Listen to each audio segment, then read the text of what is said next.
आप सबको जय मसीह की। Praise the Lord and shalom. तो बैठ जाओ अपने स्थानों पर और आत्मा में खड़े रहो परमेश्वर के साथ। आज की मीटिंग के लिए, सब बातों के लिए, बड़े फल के लिए, सब चीज़ों के लिए, इसलिए परमेश्वर ने हमें इकट्ठा किया है ताकि हम बढ़ते जाएं। ये है मिनिस्ट्री का हेल्पलाइन नंबर, आप इसमें कॉल करके मिनिस्ट्री में जा सकते हो। हाथों को उठाओ, परमेश्वर की ओर प्रार्थना करोगे। परमेश्वर पिता, निश्चय जो हम वचन सुनने जा रहे खुदावंद, उसके लिए आप हमारे मन को तैयार कर चुके हो।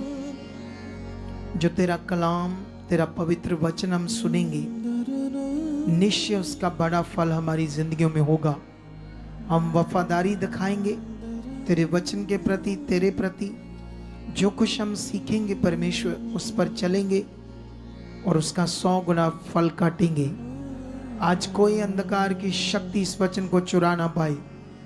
हम इस जीवन की बातों को, जीवन के वचन को अपनी जिंदगी में पूरा कर चुके हैं, इसे ले चुके हैं। ऐसा हो चुका है यीशु मसीह के नाम से। आमीन, हालेलुया। और मैं फिर से वो बात आपसे करना चाहता हूं जो प्रभु मुझे बार बार कह रहा है आपके लिए। वो बात है, बाइबल में पढ़ोगे तो कई जगह पर लिखा, अपने अगुए के क्या रहो, अधीन।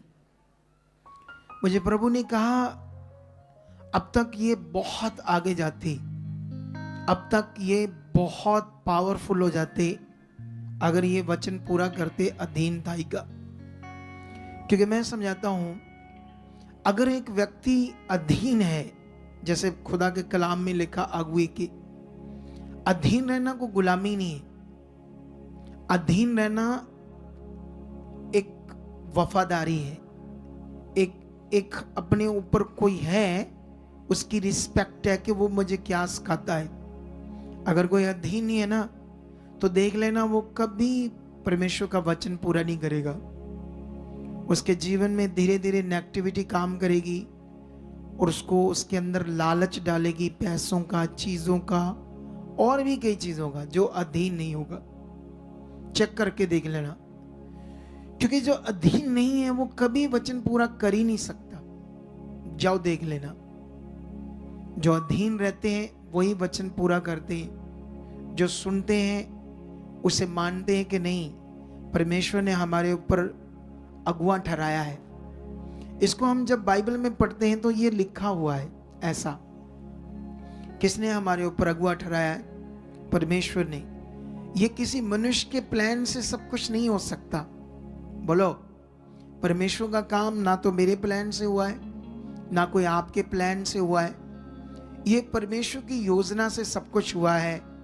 कैसे मेरा चुने जाना, फिर कैसे उसने मुझे सेवा के लिए बुलाना, फिर उसके बाद बड़ी चर्च को खड़ा करना, आपका भी सुसमाचार मिलकर यहाँ आना, तो ये सारी योजना है परमेश्वर की।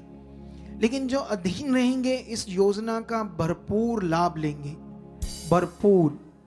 और जो अधीन नहीं होंगे, देखना जा तो वो टूट जाएंगे यहाँ से, तो जहाँ हालातों में रहेंगे। जो अधीन नहीं होंगे, तुम्हें अधीन रहना होगा। जो परमेश्वर तुम्हें सिखाएगा उसे तुमने हर हफ्ते वफादारी से मानना है, अपने जीवन में पूरा करना है। फिर देखना अपनी जिंदगी में नजारा परमेश्वर की ताकत का। देखो, दुनिया में कहते हैं कि विश्वास करने के लिए एक रोशनी की किरण, छोटी सी सुई जितनी पतली किरण भी अगर नजर आ जाए रोशनी की, तो कहते तुम्हारे लिए भला हो सकता है। क्या हो सकता है तुम्हारे लिए? तुम्हारे लिए मार्ग खुल सकता है। अगर सुई के पतली भी रोशनी किरण नजर आ जाए, रोशनी की किरण, मार्ग खुल सकते हैं। लेकिन तुम्हारे सामने हर तरह के काम परमेश्वर कर रहा है। हर तरह की टेस्टमनी, हर तरह के काम। दुष्ट आत्माओं से छुटकारा, हॉस्पिटल कितने 5 हॉस्पिटल भी जवाब दे रहे। टांग का हाल देखा क्या था? काटनी पड़ेगी डॉक्टरों के हिसाब से।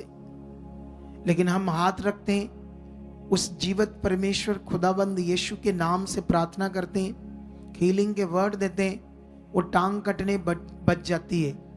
इससे बड़ा प्रूफ क्या चाहिए परमेश्वर के होने का, या तुम्हारे काम होने, या तुम्हारा बड़ा होना है, या तुम्हारा जीवन बदलना है, तुम्हारी जिंदगी में काम होना है।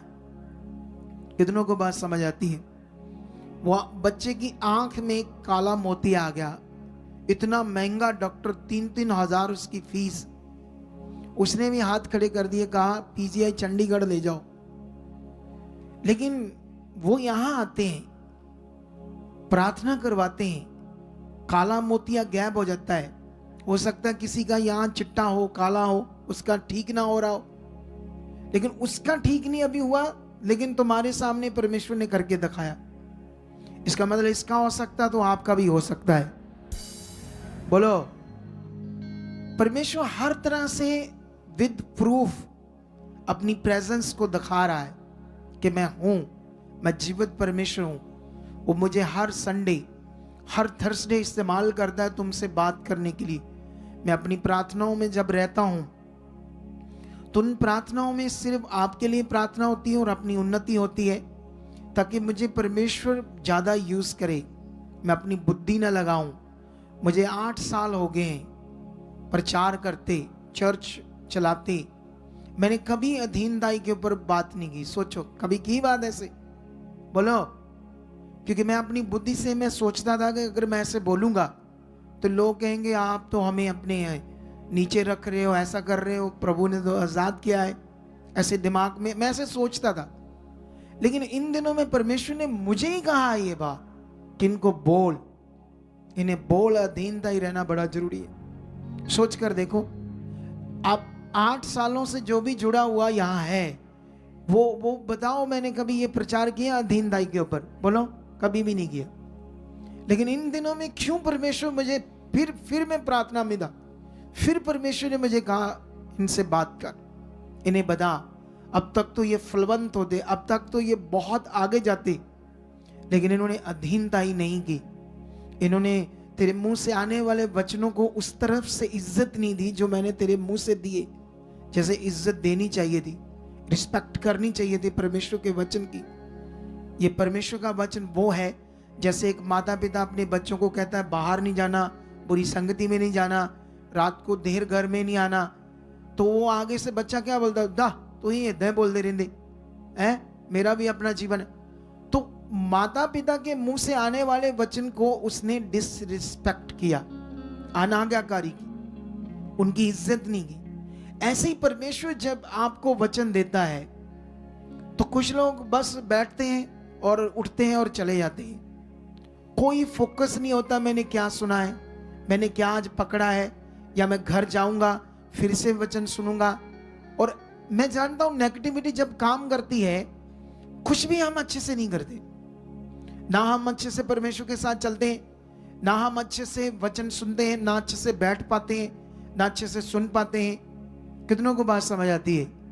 आज मैं गवाही सुन रहा था, तो वो गवाही मेरे सामने होती तो मजा आता।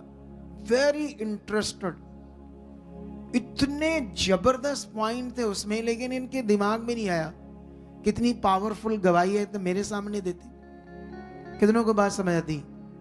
वो जो चंडीगढ़ से लड़का आया था, 2 भाई, एक की जिसकी वाइफ किसी और चर्च जाती, जहाँ मटीरियलिस्ट चीजें, तेल, पानी, कपड़ा, ऐसी चीजें देते हैं अनॉइंटिंग के नाम पर। लेकिन जब उसकी शादी हुई तो वो तो बॉर्न क्रिश्चियन थी, वहीं जाती थी ऐसे चर्च में। लेकिन वो तो हमारी शिक्षा को जान चुका था, मतलब हमारी मतलब खुदा की, मेरी अपनी कोई नहीं है। जो बाइबल के भेद है, ज्ञान है, बातें राइट जो लोगों के पास होनी चाहिए। अब सवाल देख लो, वो तेल, पानी, कपड़ा, मटीरियल इस चीजों की शिक्षा में थी, सोच कर देखो। और कितने साल, 9 साल जो चोट लगी रीढ़ की हड्डी में, वो दर्द गया ही नहीं तेल लगाने से। सब कुछ तुम सुन रहे हो, सब कुछ तुम्हारे सामने है, तो फिर कैसे जीना है? ये बड़ा विषय है। 9 साल वो दर्द नहीं गई। और जब उसे पहली बार लाया गया तो वो कहती मुझे बिल्कुल अच्छा नहीं लग रहा था। क्यों अच्छा नहीं लग रहा था? क्योंकि नेगेटिविटी काम कर रही थी। सोच कर देखो, बोलो, ये उसी खुदा का घर है, ये उसी प्रभु यीशु मसीह का घर है, उसी का चर्च है जो बाकी होते हैं। कितनों को बात समझ आती है? सवाल वहां जो सेवक है उस पर डिपेंड करता है वो दिल का कितना अच्छा है, क्योंकि सेवक के ऊपर डिपेंड करता है कितना वो लालची है, क्या उसके अंदर पाप तो नहीं काम कर रहा, क्या उसकी दुनिया को देखकर उसकी नजरें गलत तो नहीं है, वो ठगियां तो नहीं मार रहा है ना। जैसे पिछले दिनों में ये बहुत गंद पड़ा हुआ था पंजाब में, तेल पानी कपड़ा बेचना, और नाइंडिंग के ना अभी भी बिक रही हैं चीजें, अभी भी बिक रही है, ऐसा नहीं बिक रही। तो ये धंधा है, जैसे बाबाओं का धंधा नहीं होता, ये वे सेम धंधा है। वचन में लिखा तुम मन से दो परमेश्वर के लिए, खुशी से अपना दशमांश, वो नियम है। लेकिन चीजों को बेचकर पैसा इकट्ठा करना ये परमेश्वर की इच्छा में चलने वाला नहीं है वो सेवक। कितनों को बात समझ आती है? तो ये बड़ा विषय है आपके लिए कि सारे चर्च तो प्रभु के हैं, लेकिन याद रखना वहां डिपेंड करता है सेवक कैसा है। अगर सेवक राइट नहीं है तो लोगों का भला नहीं होगा, लोग कभी आत्मा में नहीं चल पाएंगे, लोग अच्छे से नहीं चल पाएंगे। कितनों को बात समझ आती है? लेकिन अभी वो गवाही से, वो बीच में राइट शिक्षा, उससे लग रहा तेल पानी नहीं है तो क्या है, कुछ भी नहीं है। जबकि हमारी जिंदगी में कौन होना चाहिए? परमेश्वर। हमारी जिंदगी में क्या होना चाहिए? उसका पवित्र आत्मा।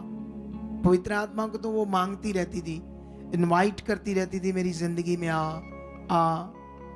लेकिन परमेश्वर ने अच्छा किया, उसका मन खोल दिया, तो पूरी हीलिंग भी इसको मिली। देख लो, 9 साल का दर्द पीरियड, वो लड़की है ना, तो 9 साल का उसका 9 साल का दर्द रीढ़ की हड्डी का, और पीरियड्स प्रॉब्लम, और एक गांठ भी बनी थी है ना उसके। कहां बनी थी? यहां। वो भी तीनों बीमारियां खत्म हो गई यीशु मसीह के नाम से। ये कब हो गई? जब राइट फेथ, राइट विश्वास इसके सामने आया। क्या आया? इसको समझ आया? राइट विश्वास। बाइबल के अंदर गलत विश्वास और सही विश्वास के ऊपर ज्ञान है। कितनों को बात समझ आती है? विश्वास विश्वास है, आप जिस भी चीज पर करोगे वो आपका विश्वास है। अगर आप तेल को यूज करोगे तो वो आपका विश्वास है, लेकिन जिससे हम जीवन चाहते हैं, जिस चीज से, अगर तेल से हम चाहते हैं मेरा जीवन अच्छा हो, तो आप एक मटेरियल पर विश्वास कर रहे हो। किस पर? कितनों को बात समझ आ रही है? आपका विश्वास किस पर चाहिए? खुदा के ऊपर। बैठ जाओ बच्चे। आप जानते हो विज्ञान जो होता है वो दिमाग से, सोच से चलता है, और वो खोज करते हैं। वो विज्ञान कभी, ये जो मैं अपना चैप्टर अब खोलूंगा सारा शिक्षा का आपके लिए, ताकि जो पॉइंट मैंने लिखे वो आपको समझा पाऊं, ठीक है, जो खुदाबंद ने मुझे दिए हैं, ताकि इन बातों को आप सीखकर परमेश्वर में क्या हो सको? मजबूत हो सको, ठीक है। लेकिन याद रखना, जो विज्ञान है वो मनुष्यों की फिलॉसफी को विश्वास नहीं करते। जो फिलॉसफी होती ना, फिलॉसफी, उन बातों पर कभी विज्ञान विश्वास नहीं करता। विज्ञान तब तक विश्वास नहीं करता जब तक उसके हाथ में ठोस सबूत ना हो। विज्ञान ये चीज है, विज्ञान ठोस सबूतों के लिए खोज करते हैं, उस चीज में खोज करते हैं। खोज करने के लिए उन्हें जो उनकी ब्रेन है, सोच है, वो यूज होती है। क्या होती है? तो बाइबल पढ़कर देखो, परमेश्वर को भी आपको लिखा खोजने के लिए। ये खोज जो है ये आपके अंदर से, आपकी समझ से, परमेश्वर की जो खोज है। जैसे विज्ञान खोज पर वो तुक्के लगाओ, ये करो वो करो, ये कोई चीज लगा दो उसके ऊपर, है ना। दुनिया में भी ऐसा हो रहा है, दुनिया में आप किसी भी जगह पर जाओ तो मटीरियलिस्ट चीजों से ही चीजें लगाते करते, ये करते वो करते। जैसे उसने कहा जब लोगों को दुष्ट आत्मा खेलते लड्डू खिलाते थे, वो जो भी करता होगा तंत्र मंत्र जंत्र, तो उससे क्या होती, दुष्ट आत्मा जाती नहीं है कभी, कभी नहीं जाती, सहमत हो जाती कुछ समय के लिए, वो अंदर अंदर खाती रहती है लोगों को, या उनको व्यभिचारी बना देती है और बुरा बना देती है। लेकिन वो कैसे ठीक कर सकता है बाबा? क्योंकि सर्वशक्तिमान से होना है, जिसने सृष्टि को रचा। कितनों को बात समझ आती है? ये जो उसने नाम बताया कि इसकी पूजा कर दे, ये तो मनुष्यों ने किसी चीज का नाम रख दिया, किसी फोटो का, इंसान का, या पता नहीं था या नहीं था, वो क्या था, और पूजा करनी शुरू कर दी। ऐसी चीजों में जो लोग फंस जाते हैं ना, अपने आप को नाश कर लेंगे। कितनों को बात समझ आती है? लेकिन अभी जो ज्ञान है, बाइबल भी विज्ञान की तरह बात करती है। बाइबल ये जैसे अज्ञानता की बात नहीं करती कभी। कितनों को बात समझ आती है? आप दुनिया में चेक करना, सबसे जबरदस्त चीजें जो दुनिया में विज्ञान ने किया, साइंस ने किया, वो सारे क्रिश्चियन थे, सारे यीशु मसीह में थे। नील, क्या नाम था उसका, जो चंद्रमा पर जिसने पैर रखा था? हाँ, नील आर्मस्ट्रॉन्ग, ऐसे करके नाम था उसका। तो वो बंदे ने वहां जब पैर रखा, सबसे पहले खुदा यीशु को याद किया, और वहां उसने प्रभु भोज खाया, क्योंकि उसने विश्वास किया होगा जब मैं वहां पहुंचूंगा तो प्रभु मुझे संभाल कर रखना, मुझे बुद्धि देना, समझ देना कि मैं इस सफल काम को कर पाऊं। जब किया तो उसने सबसे पहले जीसस का नाम लेकर उसका धन्यवाद किया। सोचो, ये बुद्धि देने वाला कौन था? क्योंकि जब उन्होंने चाहा कि हम ऐसी चीज को दुनिया को बताएं, उसकी चीजें जो बनी है, तो उसने मदद की खुदा ने। सारी चीजें जो आज दुनिया में है, जितनी भी चीजें पूरी दुनिया के जो लोग यूज करते हैं, वो सब क्रिश्चियंस जो थे, सब उनके द्वारा बनाया गया। ये बल्ब तक जो आप यूज करते, ये भी क्रिश्चियंस के द्वारा तैयार हुआ था। ये लाइट, ये इसका नाम पता नहीं क्या था, इंग्लैंड का था, है थॉमस एडिसन, जिसने लाइट बल्ब को इसकी खोज करके तैयार किया। सोचो ये कैसे उसके दिमाग में आ गया कि ऐसे एक बल्ब भी बन सकता है, एक ऐसे लाइट भी बन सकती है। किसने उसे बुद्धि दी? क्योंकि इसकी जरूरत थी दुनिया को। तो परमेश्वर जिस चीज की जरूरत है उसको बुद्धि देता है परमेश्वर इंसान को। तो ये जो विषय है, जैसे बाइबल के अंदर ये बात हम समझ रहे हैं, ऐसे हमें समझना पड़ेगा। आज आप बताओ, परमेश्वर की जो खोज के बारे में लिखा है, हमें यहां परमेश्वर के खोजी बनना है या वो अंधभक्त बनना है? बताओ, पहले आप बताओ। अंधभक्त क्या होते हैं? जो चीजों पर डिपेंड हो जाते हैं। कोई चीज मुझे दे दे, प्रार्थना की मेरा भला हो जाए, ऐसी चीजों में। कितनों को बात समझ आती है? एक्चुअली तुम्हें, जब मैंने खुद का ये एक्सपीरियंस है, जब तक इंसान परमेश्वर के साथ सही समझ में नहीं चलेगा, तब तक उसका भला नहीं होगा, तब तक उसकी जिंदगी अच्छी नहीं हो सकती। कभी देखना वो फंसा रहेगा अपने हालातों में, नॉर्मल कभी आएगा, कभी चले जाएगा, कभी सही से आएगा, कभी नहीं आएगा, कभी लेट आएगा, क्योंकि वो समझ के साथ नहीं चल रहा परमेश्वर के साथ। जो अंदर से आत्मिक बुद्धि समझ अंदर होनी चाहिए, क्योंकि ये जीवन पाने का नियम तो यही है। जब परमेश्वर ने प्रभु यीशु मसीह ने मत्ती में ये बात सिखाई, उस समय चेलों को सिखाई, उस समय के लोगों को सिखाई, उसने कहा किसी बात की चिंता मत करना, ना खाने की ना पीने की। उससे पहले उसने पक्षियों की उदाहरण दी। पक्षियों की क्या उदाहरण दी? उसने कहा उनको देखो, ना वो बीजते हैं, ना काटते हैं, ना स्टोर करते हैं, खत्तों में रखते हैं। खत्तों में रखने का मतलब समझते ना, हम जैसे अपने घरों में चीजों को क्या करते हैं, स्टोर करते हैं, डब्बों में सामान रखते हैं, बड़े बड़े पड़ोले कणक रखते हैं, उसमें गेहूं स्टोर करके रखते हैं।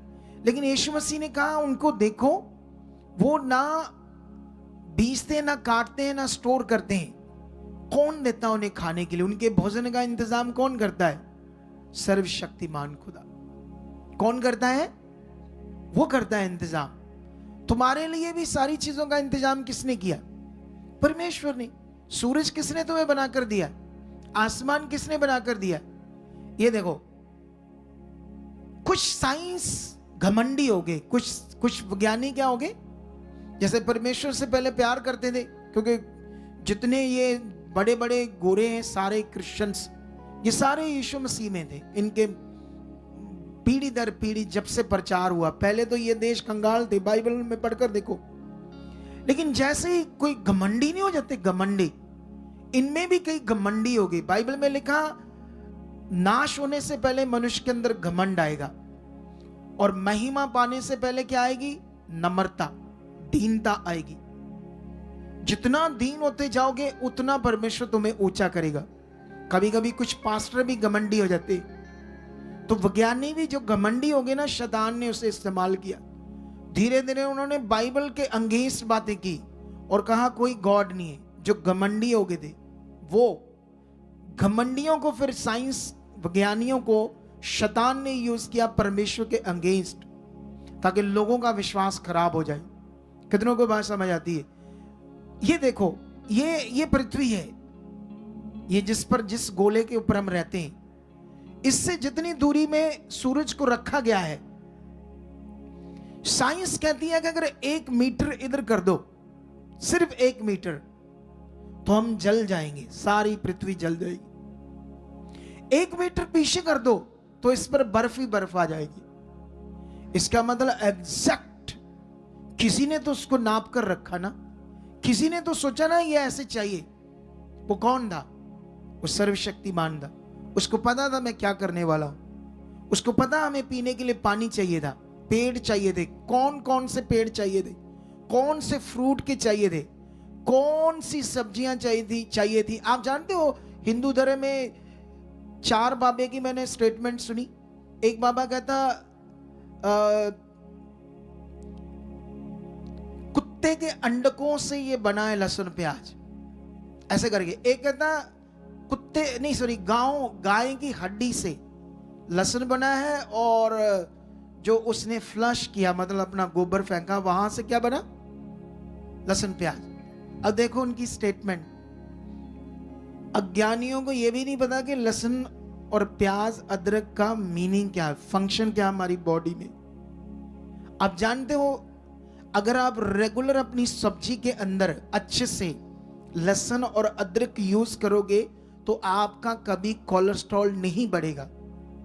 कितनों को वो कोलेस्ट्रॉल को कंट्रोल करने के लिए परमेश्वर ने वो चीज बनाई है, आपका खून पतला रहे, गाढ़ा ना हो। कितनों को बात समझ आती है? मनुष्य आज इतने बीमार क्यों है? क्योंकि जो चीजें उसने दी उन्होंने बिगाड़ लिया, उसको सब कुछ बिगाड़ कर खाते हैं। बर्गर ये बिगाड़ा हुआ सिस्टम है, बिगड़ा हुआ। ये नूडल्स स्वाद बड़े लगते हैं, नाड़ियां जामदे दाड़े पूरे अंदर। कितनों को बात समझ आती है? लेकिन अभी ध्यान दो, उसको पता था क्या चाहिए, सब कुछ उसने एक सिस्टमैटिक बनाया। आप जानते हो जिस पृथ्वी पर हम रहते हैं, ये किसी चीज पर टिकी नहीं हुई। आसमान में ये ऐसे ही है। हमारी पृथ्वी के नीचे क्या है, कितना नीचे है, कुछ पता नहीं। बाइबल उससे अधोलोक कहती है, साइड में कितना, इधर कितना। हम तो हवा में ये पृथ्वी। इस बाइबल का एक वचन पढ़ो, जब साइंस भी नहीं थे, एक नबी ने उसको लिख दिया आत्मा के द्वारा। क्या लिख दिया? अब मुझे नंबर थोड़ा याद नहीं है, तुम्हें याद है? ऐसे लिखो, अय्यूब की बुक में भरो, पृथ्वी बिना टेक उसने रखी है, ऐसे करके थोड़ा लिखा है कुछ। हाँ, मैं पढ़कर सुनाता हूं आपको। अय्यूब की बुक में ये नबी है आज से 4000 साल पहले, जब साइंस थी भी नहीं, जब साइंस को ऐसी चीजों के बारे कुछ पता भी नहीं था। लेकिन इस परमेश्वर के जन ने आत्मा के द्वारा लिखा, ये देखो, वह उत्तर दिशा को निराधार फैलाए रहता है और बिना ट्रेक पृथ्वी को लटकाए रहता है। सोच लो, ये पृथ्वी पर बंदा 4000 साल पहले था, अय्यूब नबी। उसने आत्मा के द्वारा, पवित्र आत्मा के द्वारा लिखा कि बिना टेक पृथ्वी को लटकाए रहता, ये लटकी हुई हवा में ऐसे ही ये खड़ा गोला। किसकी शक्ति से, किसकी सामर्थ्य से? बोलो। इस पृथ्वी को ऐसे गोला क्यों बनाया उसने? इसके सेंटर में ज्वालामुखी आग है, इस पृथ्वी के सेंटर में। ऐसे क्यों रखा उसने? इसको पढ़कर देखो, साइंस बताएगी। हम तो चलो इतनी खोज नहीं करते इन बातों की, हमारा तो मकसद नहीं, इन बातों से ज्यादा जीवन नहीं है। लेकिन उन्होंने खोजा, उन्होंने बताया कि इसका कितना जरूरी था ये सब कुछ होना, उसके अंदर लावा होना, इसके पृथ्वी के अंदर इसकी स्थिरता के लिए, इसको खड़े रहने के लिए, सब चीजें। ये कौन है? ये सर्वशक्तिमान है। तो जो सर्वशक्तिमान है उसका वचन क्या कहता है? यीशु मसीह ने वहां जानवरों की बात की, पक्षियों की बात की, और उसके बाद उसने हमारे लिए बात की कि तुम क्यों चिंता करते हो। उसने कहा वो देखो उनको खाने को देता, तुम भी ना खाने की, ना पीने की, ना पहनने की चिंता करो, क्योंकि तुम्हारा स्वर्गीय पिता जानता तुम्हें किन चीजों की जरूरत है। वो जानता हमें जो हमारी जरूरत है, लेकिन हम उसे नहीं जानते। हम आम बुद्धिमानी में रहते, अपने ख्यालों में रहते, अपनी चिंता में रहते, अपने ही एक अजीब से गुद्दा मुद्दा दिमाग में रहते, अजीब से गुद्दा मुद्दा दिमाग। कभी समझ के साथ नहीं चले उस सर्वशक्तिमान के साथ के वो क्या उसका वचन है, क्या उसने बड़े काम किए। भाई मेरे सामने देख, विद प्रूफ ये गवाहियां दे रहे हैं, विद प्रूफ लोग कितनी बुरे हालत में आते हैं, प्रार्थना होती है, उसके बाद चमत्कार होता है, रिपोर्टें होती है, सब कुछ ये पावर से हो रहा है। मैं ये कपड़े क्यों डालता हूं? सिंपल क्यों डालता हूं ये? ताकि दुनिया गुमराह ना हो, दुनिया को क्लैरिटी आए कि एक सूट बूट में भी बंदा सही मन से परमेश्वर के साथ चलेगा तो वो पावर काम करेगी। क्योंकि ये अगर मैंने हुलिया बदल दिया ना, अगर मैंने लंबे लंबे बाल रख लिए, लंबी लंबी दाढ़ी, वो चोला डाल लिया, गानियां गुनियां, तो फिर सोना ज्यादा चढ़ाओगे, शैतान मेरे नाल होएगा, क्योंकि वो मेरी पूजा कराएगा। किसकी कराएगा? अधीन रहना एक अलग बात है, एक स्पिरिचुअल फादर के अधीन रहना, जैसे माता पिता के अधीन रहना, लेकिन पूजा करना नाश हो जाओगे मनुष्य की पूजा करके। कितनों को बात समझ आती है? लेकिन यहां पर अब सीखने वाली बात है, हमारे सामने खुदा सब कुछ कर रहा है, हमें अंगीकार की जरूरत है मुंह से। ओ परमेश्वर, मैं बढ़ चुका हूं, मैं तेरे घर में हूं, मैं अब अंधकार में नहीं हूं, मैं प्रार्थना में मतलब जो नहीं कर पा रहे परमेश्वर के साथ, जो सुन रहे हम, वो बोलना है। अगर आप बीज बोने में सही नहीं हो तो ये भी परमेश्वर के सामने रखो। परमेश्वर, मुझे बीज बोना बना चुके हो, मैं खरा बन चुका हूं। अगर आप एवेंजलिज्म करते हो तो आप बोलो, परमेश्वर मैं तो सच्चे मन से करता हूं, इसमें कभी मेरे अंदर कोई लालच ना आए एवेंजलिज्म करने में, पैसों का, चीजों का, मैं किसी को गुमराह ना करूं। फिर देखना वो आपके साथ क्या करेगा। कितनों को बात समझ आती है? जो ब्रांचेस में संभालते हैं, वो ब्रांचेस वाले बच्चों को भी लगातार अंगीकार करना चाहिए। मेरे अंदर कभी लालच ना आए, परमेश्वर मैं जानता हूं सही समय तू मुझे ऊंचा करेगा, पक्का अपनी दास को मेरे लिए यूज करेगा, वो मुझे खुद बताएगा और बताएगा परमेश्वर आत्मा के द्वारा क्या करना है, कैसे क्या होगा। ये लगातार रखो परमेश्वर के सामने। कितनों को बात समझ आ रही है? तो अभी यीशु मसीह ने कहा किसी चीज की चिंता मत करो। वहां पर लिखा सबसे पहले तुम परमेश्वर के राज्य और उसकी धार्मिकता की खोज करो। यीशु मसीह ने खोज कैसे होगी? ये जो कपड़े पे प्रार्थना करा के तेल पे ले ही फिरते हैं कि इसमें अनाइंटिंग है, परमेश्वर तो नहीं ऐसे काम करेगा सच्ची। अगर होते हैं तो आई डोंट नो कैसे होते हैं। हो सकता कि अच्छे मन हो, अच्छा विश्वास हो, लेकिन हमने तो यहां देखा डेयरी से लोग ही लोगे, तो ये परमेश्वर ने किया है। जो पास्टर जेल में चला गया ना, उनके कुछ बिलीवर्स हमारे पास आए और एक बंदा जो उनके साथ रहता था बड़ा, वो कहता कोई प्रार्थना नहीं करते थे, तेल तुलवा ऐसे ही दे जाते थे, ले लो पैसों गए। बोलो, कितनों को बात समझ आती है? सब उल्टा पुल्टा काम, परमेश्वर के किंगडम की खराबी करते हैं। ये जो चल रहा है ना विरोध, चीजें ऐसी, प्रभु के नाम को लोग इतना गंदा मंदा बोलते हैं, ये हमारे कुछ कारण है, हमारी कमियां, हमारे सेवकों की। जाओ, जैसे मैंने मखू रिवाइवल मीटिंग में वचन दिया था, वहां पर मैंने चेलों का जीवन पढ़ाया। मैंने बताया कि सबसे जो यीशु मसीह के साथ रहे, उनसे बढ़कर कोई सेवा अच्छी नहीं कर सकता। उन्होंने लोगों को जो विश्वास का कानून बताया वो बाइबल में, जो उन्होंने लोगों के बीच में प्रचार किया, मैंने 18 अध्याय तक कोशिश की लोगों को समझाने की। वो 25 साल का रिकॉर्ड था। वो क्या कर रहे थे वहां, क्या लोगों को बता रहे थे, कोई मटीरियलिस्ट चीज नहीं दे रहे थे। फिर 19 अध्याय आता, सबसे खतरनाक, उसमें एक लाइन है जो लोगों के विश्वास को खराब करती है, कि पौलुस के शरीर से लोगों ने कपड़े लगाए और जाकर अपने पेशेंट्स, लोगों पर जो बीमार थे, दुखी थे, उन पर लगाए और लोग ठीक हो गए, ऐसा करके लिखा है। लेकिन वो बंदा जब उसके गले में एक ज्यूइश के मंदिर का पुजारी हाथ डालकर उसको रिस्पेक्ट दे रहा था कि देवता उतर आया मनुष्यों के रूप में, उसने अपने कपड़े फाड़ लिए, बरनबास ने और उसने। क्यों? इसलिए क्योंकि उन्होंने बताया मनुष्य है, आप जो कर रहे हो ये पाप है। वो करने नहीं दे रहा था, वो यीशु मसीह को, खुदा को बता रहा था जीवन किससे है, क्यों यीशु आया। तो वो क्या लोगों को बता सकता है वहां इफिसस में कि आप मेरी बॉडी के साथ कपड़े लगाओ और जाकर लोगों को लगाओ?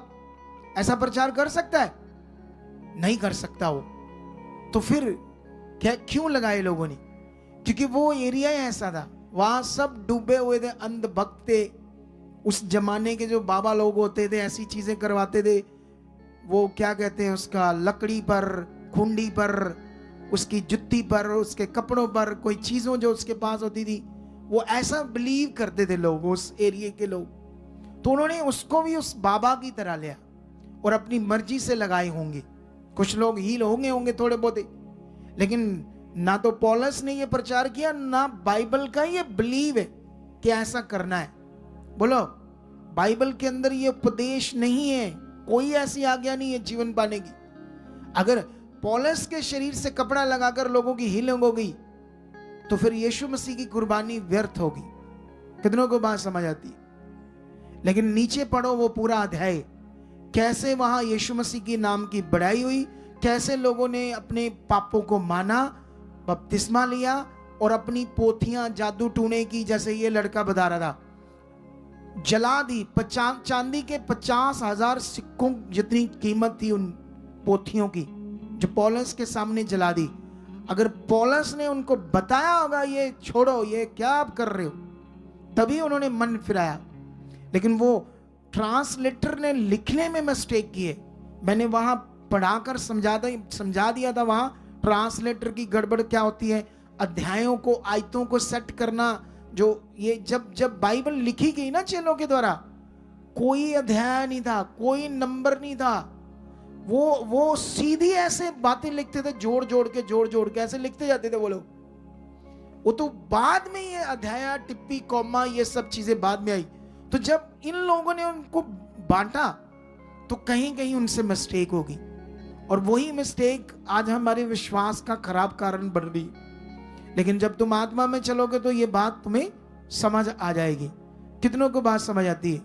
यीशु मसीह क्यों आया? जिसकी जिंदगी में यीशु है, उसका आत्मा है, वो मनुष्य कैसा होगा सोचो। बोलो, नॉर्मल हो सकता है? ये नहीं है तो परेशानी है, उसका वास नहीं है तो परेशानी है। आत्मा हमारे अंदर नहीं बसा हुआ या है तो उसकी समझ नहीं आत्मा में कर रहा क्या है, तो इसलिए परेशानी है। तो ये कैसे होगा हल? ज्ञान से, समझ से। तुम्हें समझ से चलना होगा, समझ पर अपनी ध्यान देना होगा, और जो सिखाया जा रहा है उसे पकड़ना होगा। फिर देखो मजा जिंदगी का। ये वचन सुनते हैं कुछ हम आपके लिए, जल्दी जल्दी, ताकि हम समय से सारी चीजों को पूरा करें और परमेश्वर तुम्हारी जिंदगी में बड़े काम करे। हालेलुया। यीशु मसीह तुम्हारे लिए कौन सा जीवन लेकर आया? बोलो, चोखा।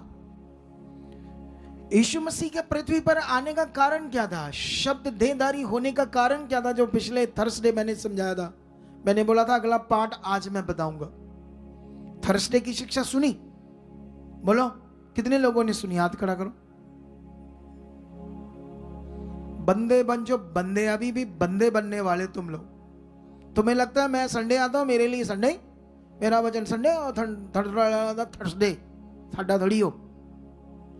कुछ ऐसा दिमाग सेट कर लिया कुछ लोगों ने। उनको लगा मैं संडे आता जी, संडे वाला ही बड़ा जी, अरे संडे ही आज ये बड़ा, अरे पहले डिगे डाउन। आप जानते हो दुनिया में कुछ पाने के लिए मेहनत तो होती है, बिना मेहनत से कोई काम नहीं होता। लेकिन हमारी मेहनत स्पिरिचुअल है, परमेश्वर के साथ। जैसे बाइबल में लिखा, दुनिया में क्रिकेटर बनना, डॉक्टर बनना, वकील बनना है, एडवोकेट बनना, जज बनना है, किसी भी फील्ड में कुछ बड़ा ऑफिसर बनना है तो बिना मेहनत से हो जाएगा? बोलो, स्टडी करनी पड़ेगी, मेहनत करनी पड़ेगी, 10-10, 12-12 घंटे पढ़ना पड़ेगा, पढ़ाई करनी पड़ेगी, तभी वो चीज उनके अंदर आएगी। वो पढ़ाई से वो बुद्धि, दिमाग वो बन जाएगा। ऐसे ही परमेश्वर के वचन को पूरा करके, प्रैक्टिकल करके, आज्ञाओं को मानकर तुम्हारी बुद्धि समझ परमेश्वर जैसी बन जाएगी। जैसे परमेश्वर का वचन तुम्हारे अंदर चलना शुरू हो जाएगा। जब तक तुम ये मेहनत नहीं करोगे तब तक कैसे पॉसिबल होगा? मैं एक बंदे को मिला, किसी मिनिस्ट्री में जाता था, वो रिच क्रिश्चियन था। उसके पंजाब में 3-4 शोरूम है कपड़ों के बड़े बड़े। तो मैंने बनवाने थे उससे कपड़े। मुझे बाद में बंदा चला ये क्रिश्चियन है, किसी मिनिस्ट्री में जाता था। तो मैंने उससे पूछा आप प्रेयर कितनी करते हो? कहना नहीं प्रे नहीं मेरे तो होंगी मासा भी है। कहना मेरी वाइफ कर लेती है। जानते वो मटीरियलिस्ट चीजों पर डिपेंड था। कहता है इससे ही हो जाना मेरा सारा कुछ। किससे हो जाना है? कितनों को बात समझ आती? क्या शोरूम बन गए तो मतलब जीवन आ गया? क्या पैसा है वो बिजनेस से आया तो क्या सब कुछ ठीक हो गया? ऐसा बंदे का बचाव नहीं हो सकता। वो तो 4 शोरूम है, रोज का 2 लाख कमा लेता हो या लाख कमा लेता होगा, 1 लाख या 50,000 कमाता होगा या 1 लाख एक दिन का। यहां रोज के 2-2 करोड़ कमाने वाले भी बैठे हैं, 10-10 करोड़ भी, अबानी जैसे 1000-1000 करोड़ भी। लेकिन उनका पैसा उन्हें जीवन दे नहीं सकता। जीवन कैसे मिलेगा? जब हम उसके साथ चलेंगे, उसकी इच्छा में रहेंगे। ये सबसे मेन है। तुम्हें इसीलिए इन वचनों में रहना पड़ेगा। चलो हम यहां से वचन शुरू करते हैं आपके लिए। यीशु मसीह के आने का पृथ्वी पर। मैं थर्सडे भी ये बातें कर रहा था, आज भी तुम्हारे लिए कर रहा हूं। 3:13 में लिखा, कोई स्वर्ग पर नहीं चढ़ सकता, केवल वही जो स्वर्ग से उतरा, अर्थात परमेश्वर का पुत्र जो स्वर्ग में है। कितनों को बात समझ आती है? कोई स्वर्ग पर नहीं चढ़ सकता। स्वर्ग से जो उतरा है यीशु मसीह, मनुष्य की बॉडी तो है उसके पास। हमारे लिए वो शब्द देदारी हुआ ना कुंवारी कन्या से। लेकिन याद रखो वो शब्द है, वो खुदा प्रकट हुआ है इस दुनिया में तुम्हें जीवन देने के लिए। यीशु मसीह का पैदा होने का मतलब था मनुष्य को मौत से छुड़ाना, पाप से छुड़ाना। हालेलुया।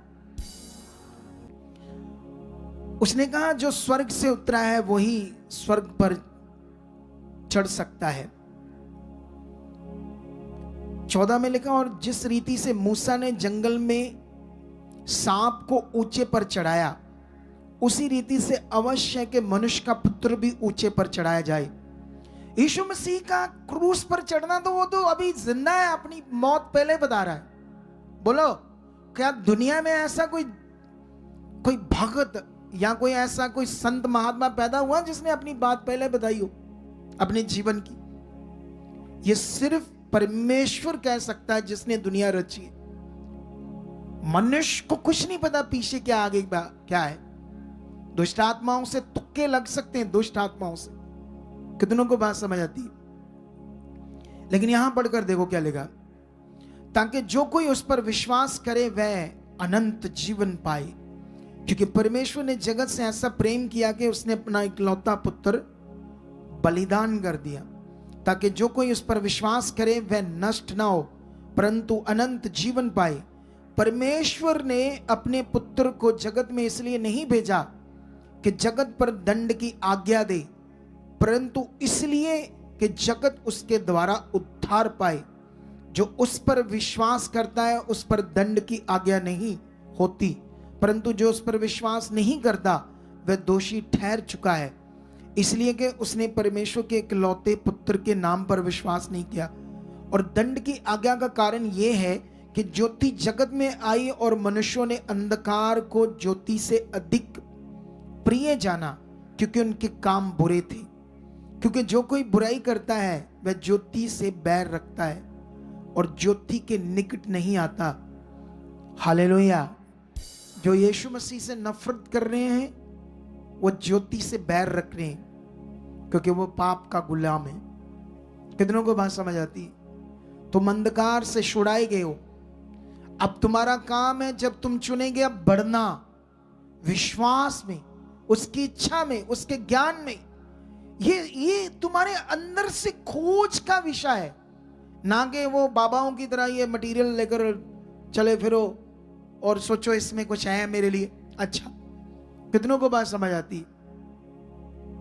लेकिन अभी ये वचन जो मैंने पढ़ा है इससे तुम्हें समझ आ गई कि परमेश्वर ने अपने पुत्र को जगत में इसलिए भेजा ताकि दंड की आज्ञा ना दे, जगत उसके द्वारा बचाया जाए। जो कोई उस पर विश्वास करेगा वह नष्ट नहीं होगा। जिसने दुनिया को रचा हम उसके हैं, बोलो। लेकिन उसने हमारे लिए, हमें मौत से छुटकारा देने के लिए यह काम किया है, ताकि हम नाश ना हो। ये गहरे वचन है, अगर इनकी समझ नहीं बैठी तो हमारा दिमाग आम रह जाएगा। फिर हम पाप करेंगे, कुछ भी करेंगे, गलत भी करेंगे, लड़ेंगे भी, झगड़े भी, सब कुछ वो चीजें हम करेंगे जिससे हम फंसेंगे और दुष्ट नेगेटिविटी हमारे ऊपर काम करती रहेगी। हम खुल ही नहीं पाएंगे कभी परमेश्वर के साथ। हमारी मन की आंखें जो खुलनी चाहिए वो खुल ही नहीं पाएंगी कभी। वो खुलनी चाहिए, तभी तो हमें समझ आएगा वो खुदा क्या है। अगर समझ नहीं आया तो फिर तो नॉर्मल रह गया जीवन हमारा। इसीलिए बातें लिखी है कि जो ज्योति से बैर रखते हैं वो ज्योति के पास नहीं आएंगे। अगर तुम भी शरीर का जीवन भी जीना चाहते हो और चाहते हो परमेश्वर के साथ भी चलता जाऊं और मेरा सारा कुछ ठीक हो जाए, तो ये पॉसिबल नहीं। इसीलिए यीशु मसीह ने कहा राह, सच्चाई और जीवन मैं हूं। रास्ता, सत्य, मार्ग, सत्य और जीवन मैं हूं। बिना मेरे द्वारा कोई पिता तक जाने का मतलब जीवन पाना। एक ही मार्ग है। कितनों को बात समझ आती है? हमारी अब समझ में पवित्रताई रहनी चाहिए, आज्ञाकारी, अधीनताई। यही तुम्हारे लिए पावर के रूप में काम करेगी। तुम्हारी बीमारियां खत्म हो जाएंगी, तुम्हारे रोग खत्म हो जाएंगे, तुम्हारे हालात खत्म हो जाएंगे, तुम्हारे बिजनेस, घर में, पैसों में, चीजों में, सब में बरकत आने लगेगी। लेकिन यहां पर और आगे चलते हैं हम। अगर मैं यूहन्ना की बात करूं, जिसने यीशु मसीह को बपतिस्मा दिया था, उसके चेले उसे जेल में जाकर, जब वो जेल में था, उसको कहा कि जिसको प्रभु तूने बपतिस्मा दिया था, मतलब यूहन्ना को भी वो ऐसे बड़ा करके मान रहे थे ना, तो उन्होंने कहा वो जर्दन नदी पर बपतिस्मा दे रहा, जबकि यीशु नहीं दे रहा था, चेले दे रहे थे। लेकिन वो कहता क्या कहता अपने उनको, अपने अपने बच्चों को क्या कहता वो, अपने चेलों को वो कहता है, एक वचन तुम्हें समझाना बड़ा जरूरी है। 28, तुम तो आप ही मेरे गवाह हो कि मैंने कहा था मैं मसीह नहीं परंतु उसके आगे भेजा गया हूं। यहां एक वचन है जो मुझे सामने नहीं आ रहा। उसने कहा जब तक उसे स्वर्ग से ना दिया जाए, जो स्वर्ग से हां है स्थाई। यूहन्ना ने उत्तर दिया जब तक मनुष्य को स्वर्ग से ना दिया जाए तब तक कुछ नहीं पा सकता। तुम्हारी जिंदगी के लिए सब कुछ कहां से आना है? स्वर्ग से। स्वर्ग का खुदा ने रचा ये दुनिया को। बोलो, यीशु मसीह भी कहां से उतरा? स्वर्ग से। स्वर्ग से उतरकर तुम्हारी मौत को अपने ऊपर लिया। तुम्हें मौत ना आए। तुम जब मरो तो तुम मौत में ना जाओ, तुम जीवन में चले जाओ। कितनों को बात समझ आती है? वो भी स्वर्ग से उतरा तुम्हें बेस्ट जीवन देने की। बेस्ट जीवन मेरे पास आया है खुदा से। कितने लोग हैं यहां जिनके पास बेस्ट जीवन आ गया है, सुपर डुपर जीवन, लेकिन जिनके पास नहीं है उन्हें ध्यान देने की जरूरत है। जिनके पास बेस्ट जीवन, हाथ खड़ा करो। जिनकी जिंदगी में बहुत काम किए खुदावंद ने, तो अब फिर ये और होने वाले यीशु मसीह के नाम। अब वो क्या कहता है 31 में, क्या कहता है यीशु मसीह के लिए? जो ऊपर से आता है वह सर्वोत्तम है, जो पृथ्वी से आता है वह पृथ्वी का है। जो मम्मी डैडी के संबंध से पैदा होता है वो पृथ्वी का है। मैं मम्मी डैडी से पैदा हुआ, मैं मैन ऑफ गॉड हूं, अपोस्टल हूं, लेकिन पृथ्वी से पैदा हुआ। कितनों को बात समझ आती है? और जो पृथ्वी से पैदा हुआ वो इंसान है, उसको भगवान मानना अपना नाश है, ईश्वर मानना। आगे क्या लिखा है? और पृथ्वी की ही बातें कहता है। जो स्वर्ग से आता है वह सबके ऊपर है। जो कुछ उसने देखा और सुना है उसी की गवाही देता है। जो कोई उसकी गवाही ग्रहण नहीं करता, जिसने उसकी गवाही ग्रहण कर ली उसने इस बात पर शाप लगा दी कि परमेश्वर सच्चा है। क्योंकि जिसे परमेश्वर ने भेजा है वह परमेश्वर की बातें करता है। क्योंकि वह आत्मा नाप नाप कर नहीं देता। पिता पुत्र से प्रेम रखता है और उसने सब वस्तुएं उसके हाथ में दे दी है। जो पुत्र पर विश्वास करता है अनंत जीवन उसका है, परंतु जो पुत्र की नहीं मानता वह जीवन को नहीं देखेगा, परंतु परमेश्वर का क्रोध उस पर रहता है। हालेलुया। कितनों को बात समझ आती है? यूहन्ना यीशु के बारे में बता रहा है। कितनी बड़ी पवित्र बातें। वो सर्वोत्तम है, वो पृथ्वी से नहीं स्वर्ग से, वो स्वर्ग की बातें करता है। यीशु मसीह ने मत्ती मरकुस लूका यूहन्ना में जो ज्ञान दिया ना, वो पृथ्वी का नहीं है, वो सारा स्वर्ग का। पढ़कर देखो, पूरी दुनिया में ऐसी कोई बात नहीं जो उसने बताई। बोलो, जब तुम मत्ती मरकुस लूका यूहन्ना की यीशु मसीह की वो बातें जो उसने बताई, वो दृष्टांत बताए, पूरी दुनिया में ऐसे कहीं दृष्टांत थे। बोलो, वो स्वर्ग की बातें समझा रहा था, पृथ्वी की चीजों को साथ में मैच करके, ताकि हमें समझ आ जाए। यहां पर एक 4 में वचन है, सामरी स्त्री अन्य जाति जो परमेश्वर को नहीं जानती थी, पत्थर मिट्टी ऐसी मटीरियल चीजों को मानती थी, ठीक है। लेकिन यीशु मसीह कुएं पे बैठा और पानी भरने आती है और यीशु मसीह ने उससे कहा मुझे पानी पिला। उस समय यीशु मसीह का जो बाहरी पहरावा था उससे पता चलता था कि किस कुल के लोग हैं। जैसे अभी वो राजस्थान के लोग होते ना, तो उनकी लेडीज यहां पर ऐसे ना, वो यहां मत्थे पे ऐसे कोई चीज सी लगा के रखती है, इधर भी गहने के राजस्थानी, और वो कुंड गाड़ी के रख दे, पंजाबी से कहते पल्लू ऐसे आगे डाल के। उनकी वो जो कपड़े हैं दूसरे टाइप है। तो यीशु मसीह का पहरावा से पता चलता था वो यहूदी है। उसने कहा तुम तो यहूदी हो, यहूदी किसी से कोई व्यवहार नहीं रखते, तुम मुझसे पानी क्यों मांगते हो? तो यीशु मसीह ने उसे कहा, अगर तू जानती कि जो तुमसे पानी मांग रहा है वो कौन है, अगर तू उससे मांगती तो वो तुम्हें जीवन का जल देता और तुम फिर कभी प्यासी न रहोगी। और जानते वो आगे से क्या कहती है? कहती, कुआं गहरा है, तेरे पास कोई बर्तन नहीं है, तो तेरे पास जीवन का जल कहां से आए? ऐसे ही है ये दुनिया।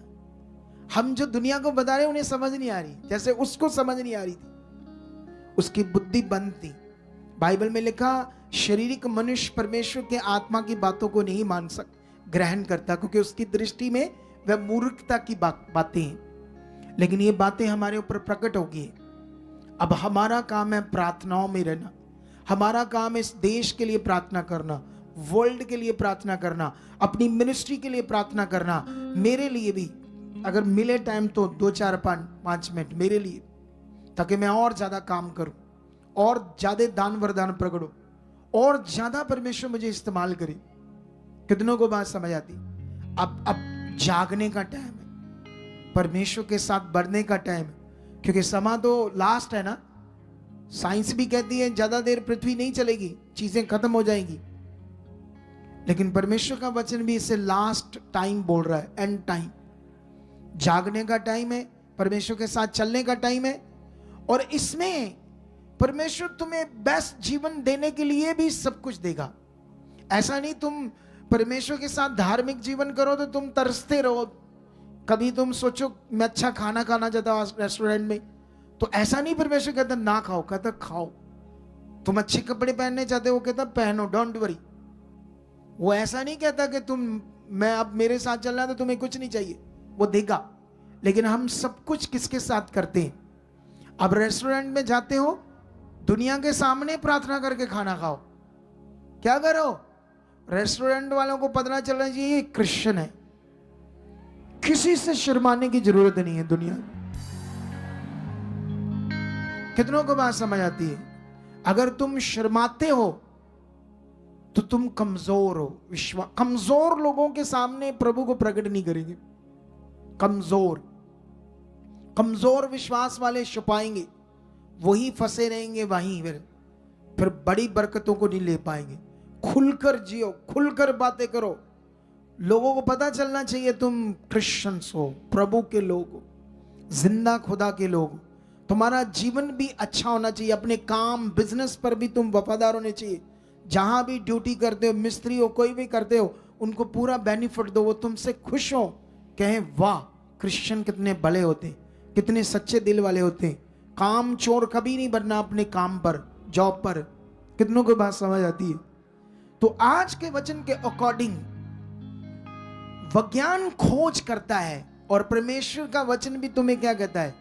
खोजी बनो। किसके? बोलो। बाइबल में लिखा ये सारी खोज किसके द्वारा होनी है? आत्मा के द्वारा, होली स्पिरिट के द्वारा। अफिसियों में लिखा, पौलुस कहता है अफिसियों के लोगों को, कहता मैं प्रार्थना करता हूं कि परमेश्वर तुम्हें अपने आत्मा के द्वारा भीतरी मनुष्यतम में सामर्थ पाकर बलवंत होते जाओ, ताकि तुम परमेश्वर की लंबाई, चौड़ाई, गहराई, ऊंचाई समझ पाओ। उसकी लंबाई, चौड़ाई, गहराई वो कपड़े से या तेल से समझ आ जाएगी? किससे आएगी? पवित्र आत्मा के द्वारा। पवित्र आत्मा में प्रैक्टिकल करना पड़ेगा, प्रेम में रहना पड़ेगा, उन बातों को परमेश्वर के सामने रखकर चलना पड़ेगा जो कॉन्टिन्यू मेरे द्वारा परमेश्वर आपको सिखा रहा है। जब तुम खोजी बन जाओगे, देखना तुम्हें दर्शन कैसे आएंगे। देखना हमारी टीम को पूछना, जब मैं लोगों को ज्ञान देता हूं, एग्जाम्पल कहां से आती है, नई नई चीजें कैसे परमेश्वर मुझे देता है, उस सब उसकी खोज में आत्मा के द्वारा हो रहा है। आई होप तुम्हें आज का ये वचन समझ आ चुका है कि तुम्हें कैसे बढ़ना है। लेकिन हमारे पास जिस प्रभु ने हमारे लिए इतना बड़ा काम पृथ्वी पर किया है, हमारा भी फर्ज बनता है उसको सेलिब्रेट करें जबरदस्त। तो जबरदस्त सेलिब्रेट के लिए देख लिया आपने हम कैसी तैयारी कर रहे हैं, कितना खर्चा कर रहे हैं, कितना कुछ चर्च का हमने चेंज कर दिया, क्या कुछ कर रहे हैं। लेकिन तुम आए सेवा के लिए, तुमने पूछा क्या चाहिए बताओ, हम भी रेडी हैं प्रभु के लिए। क्योंकि प्रभु के लिए जो करेगा उसका कभी घटेगा नहीं, याद रखना, उसका कभी नहीं घट सकता। तो आप लोग जितने लाइव हो, जितने यहां हो, अपना स्पेशल सीड दशमांश के अलावा खुलकर बो। इस बार हम क्रिश्चियंस दुनिया को बताने आए हैं कि जिंदगी होती क्या है, खुदा होता क्या है। और मेरा विश्वास है कि ये मेरे द्वारा खुदा बहुत बड़े लेवल पर करेगा, हिला देने वाली पावर प्रकट करेगा, हिला देने वाला ज्ञान देगा परमेश्वर तुम्हें। और तुम्हारी जिंदगियां वो होगी जो तुमने सोचा नहीं। बस जो प्रभु ने मुझे 8 सालों बाद, मैं हर मीटिंग में ये बोल रहा हूं, और मैं आने वाली 2 महीने तक अधीनताई पर बात करता रहूंगा। मुझे पवित्र आत्मा ने कहा है जब तक तुम अधीन हो ना जाओ। कितनों को बात, अधीन होने का मतलब ऊंचा उठना, अधीन होने का मतलब बरकत जबरदस्त पाना। क्योंकि तब तुम क्या करोगे, वचन को पूरा करने लगोगे, कुड़कुड़ नहीं करोगे, मन ऐसे खराब नहीं करोगे। ये बात याद रख लो। समझ आया कि नहीं समझ आया? तो ये होगा फिर तुम्हारे साथ। तो क्रिसमस इस बार कपड़े ले लिए बढ़िया वाले कि नहीं? अभी बोलो, करो हाथ खड़ा जिन्होंने ले लिए, या नहीं लिए तो फिर जाओ कल परसों लेकर आओ। बढ़िया डालने, पता लग जाए भी प्रभु की रानी बेटी आई है, राजा बेटा आया है। ओ ना वे मैं थे 11 बजे आवा क्रिसमस वाले दिन, ते राजा बेटा लंगड़ा जा हाय हैं, लंगड़ांदा आवे 1 बजे 2 बजे उधर खलोता है नुकरे, अच्छा हाँ खा लिए, वो खा लिए। ये सब चीजें 7 बजे शुरू हो जाएंगी इधर सुबह। कितने बजे? 3 घंटे में फटाफट। क्योंकि सबसे जबरदस्त होना, क्योंकि अगले ये 3 दिन जो बचे हैं, ये 24 घंटे हमारी प्रार्थना होगी, हमारी तुम्हारे लिए, वचन के लिए और पावर के लिए। ऐसी ग्रेस काम करे, पावर काम करे तुम्हारे ऊपर कि तुम्हारा 2026 जो आना है तुम्हारी जिंदगी में, और जैसे तुमने 25 को अटेंड करना वैसे सेम 31 को मिस नहीं करना। क्योंकि 31 का जो प्रोग्राम है वो हमने परमेश्वर के साथ नए साल में प्रवेश करना है, ना कि पार्टियां करके संसार में वो फिल्में देखकर, वीडियोस देखकर, इधर उधर जाकर। नो, हम स्पिरिचुअल हैं। कौन लोग हैं हम दुनिया से डिफरेंट है। बाइबल में लिखा तुम अलग किए हुए संसार से।